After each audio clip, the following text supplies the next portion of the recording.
Donc là, on va simplement résoudre une équation sur les complexes. Donc cette vidéo elle est à destination des élèves de classe prépa ou des élèves qui sont en maths experte. Et on va simplement résoudre z plus 1, le tout exposant 5, est égal à z moins 1 exposant 5. Dans un premier temps, on peut voir que z égale 1 ne peut pas être solution, puisque ça ferait 2 égale 0. Donc ça, on va le mettre de côté. Et maintenant, on va le résoudre de deux façons différentes. C'est parti. Alors, on considère le petit. Et donc, si je dis que j'ai z plus 1 exposant 5 qui est égal à z moins 1 exposant 5, bah c'est simplement équivalent à dire que j'ai z plus 1 sur z moins 1, le tout exposant 5, qui sera égal à 1. Voilà ce que j'ai. Et là, je vais faire quelque chose d'intéressant. Vous allez comprendre pourquoi et ce que je vais faire. Ce qu'on va faire, c'est qu'on va poser simplement grand Z égale petit z plus 1 sur petit z moins 1. Avec évidemment grand Z qui est égal à module de grand Z exponentielle iθ avec θ qui appartient à 0,2 pi. D'accord? Une fois que j'ai dit ça, ça veut dire que mon équation est équivalente à quoi? Ça veut dire que grand Z exposant 5 égale 1. Donc on recherche les racines cinquièmes de l'unité. Et là, c'est assez simple. Ça veut dire que module de Z exposant 5 exponentielle i 5θ égale à exponentielle i de kpi. D'accord? Puisque 1, c'est exponentielle i de kpi avec k qui appartient à Z. Ok. Du coup, ça veut dire que module de Z exposant 5, il est égal à 1. D'accord? Et ça veut dire que module de Z égale 1. D'accord? Ça veut dire que j'ai module de Z qui est égal à 1 et θ qui est égal à 2 kpi sur 5. Et cette fois-ci avec k qui prendra les valeurs 1, 2, 3 et 4. Pourquoi? Parce que θ, on l'a choisi dans 0,2 pi. Et on a dit que z est différent de 1. D'accord? Petit z est différent de 1. D'accord? Ça, c'est très important. D'accord? C'est très important. Ici, vous voyez bien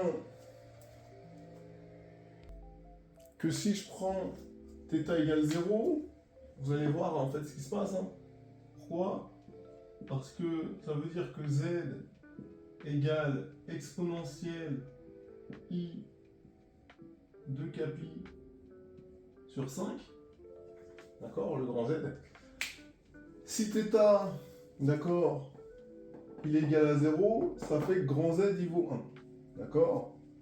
Or, grand Z ne peut pas valoir 1 dans ce cas-là. D'accord? Pourquoi? C'est assez simple. Donc, si θ égale 0, ça veut dire que grand Z il vaut 1. Ça veut dire que z plus 1 est égal z moins 1. D'accord? Et si z plus 1 égale z moins 1, ça veut dire simplement, je bascule le 1 de l'autre côté, que 2 égale 0. Et ça, c'est pas possible. Donc, θ égale 0, si θ égale 0, forcément, elle est exclue. Mais θ égale 0 pour k égale 0. Donc, c'est pour ça que k varie entre 1 et 4. Donc, et donc, maintenant que je sais que j'ai z égale exponentielle ik θ, ik pi sur 5, pardon, j'ai dit ik θ n'importe quoi, ik pi sur 5 avec k qui appartient à 1 4, bah, simplement, ça va être facile maintenant de résoudre. Alors là, on peut passer aux explications. Du coup, maintenant qu'on a dit que grand Z est égal à exponentielle i de kpi sur 5 avec k qui varie entre 1 et 4, hein, des entiers, 1, 2, 3, 4, bah, comme grand Z c'est z plus 1 sur z moins 1, c'est-à-dire que z plus 1 sur z moins 1 est égal à exponentielle i de kpi sur 5. Ça, je le balance ici, donc ça me fait z plus 1 égale z exponentielle i de kpi sur 5 moins exponentielle i de kpi sur 5. D'accord? J'ai distribué directement pour gagner du temps. Ensuite, qu'est-ce que j'ai fait? Lui, je l'ai basculé à gauche, et le z, je l'ai basculé à droite, donc ça me fait 1 plus exponentielle i de k pi sur 5 égale z fois exponentielle i de k pi sur 5 moins z. Ici, intelligemment, je vais factoriser par z. Donc ça me fait 1 plus exponentielle i de k pi sur 5 égale z facteur de exponentielle i de k pi sur 5 moins 1. Et je divise par ça pour avoir z tout seul. Et donc ça me fait z égale 1 plus exponentielle i de k pi sur 5 sur exponentielle i de k pi sur 5 moins 1, évidemment avec k.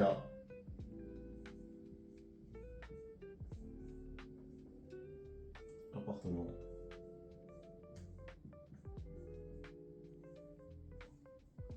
à un k. Tout simplement. On va faire une deuxième technique, afin que vous sachiez le faire. Et du coup, la deuxième technique consistera simplement à utiliser le binôme de Newton, et il y a des choses qui vont bien se simplifier par chance. Ou pas par chance, ou par talent, j'en sais rien, mais ça va bien se simplifier dans tous les cas. Et donc, voilà, on va le faire avec le binôme de Newton. Simplement, quand on applique le binôme de Newton, ça me fait z exposant 5, plus 5z exposant 4, plus 10z exposant 3, plus 10z exposant 2, plus 5z exposant 1 plus 1 est égal à z exposant 5 moins 5z exposant 4, plus 10z exposant 3, moins 10z exposant 2, plus 5z moins 1. Je vais tout basculer à gauche. Et donc, ça nous donne ça comme équivalence. C'est-à-dire que j'ai 10z exposant 4, plus 20z exposant 2, plus 2 égale 0. J'ai le droit de tout diviser par 2, puisque ce sera beaucoup plus simple. Donc évidemment, ici, j'aurai 5z exposant 4, plus 10z exposant 2. Et là, je fais une bêtise, j'écris plus 2 au lieu de plus 1, puisque j'ai divisé par 2. Qui sera égal à 0. Et donc, je vais poser grand Z égale petit z carré. Et donc, mon équation, elle devient 5 grand Z carré plus 10 grand Z plus 1 égale 0. Évidemment, je vais faire delta, etc., etc. Et donc là, évidemment, ça me fait delta qui vaut 80, donc racine carrée de delta, ça fera 4 racines de 5. En effet, 80, vous savez que c'est 5 fois 16, donc après, racine de delta, vous allez trouver 4 racines de 5. J'imagine qu'à ce niveau-là, vous savez le faire. Et donc, mon grand Z1, ce sera moins B plus racine de delta sur 2A, donc moins 10 moins 4 racines de 5 sur 2 fois 5, donc ça me fera moins 1 plus 2 sur racine de 5. Ça, c'est strictement négatif, il n'y a pas de sujet. Et ensuite, la deuxième, c'est-à-dire que j'ai grand Z2 qui est égal à moins 10 plus 4 racines de 5 sur 2 fois 5, ça me fait moins 1 moins 2 sur racine de 5, et ça aussi, c'est strictement négatif. Et si un carré complexe est strictement négatif, bah, ça signifie que le complexe en question, eh ben, c'est un imaginaire pur. D'accord? C'est-à-dire que j'ai petit z1 carré qui est égal à 1 moins 1 plus 2 sur racine de 5. Ça veut dire que soit le petit z1 est égal, à votre avis, et c'est moi qui vais vous dire, tout simplement, donc ce sera égal à la racine carrée de l'opposé de ça, c'est-à-dire la racine carrée de 1 moins 2 sur racine de 5 fois i, ou moins la racine carrée de l'opposé de ça, c'est-à-dire moins la racine carrée de 1 moins 2 sur racine de 5 fois i. Donc voilà, j'ai mes deux solutions pour z1, d'accord? Et ça correspond à un des exponentiels qu'on avait trouvé, d'accord? Ça correspond à une des formes. Et du coup, sinon, j'ai z2 qui serait égal à racine carrée de 1 plus 2 sur racine de 5 fois i, ou moins racine carrée de 1 plus 2 sur racine de 5 fois i. D'accord? Et les quatre valeurs que vous voyez là, ça correspond aux 4 valeurs qu'on avait précédemment mis sous la forme de mémoire, hein. C'était 1 plus exponentielle i 2 capi sur 5 sur exponentielle i 2 capi sur 5 moins 1. D'accord? En fonction de la valeur de k, ça correspond à une de ces valeurs-là. D'accord? Ben voilà comment on a pu résoudre cette équation. J'espère que vous avez apprécié. À bientôt.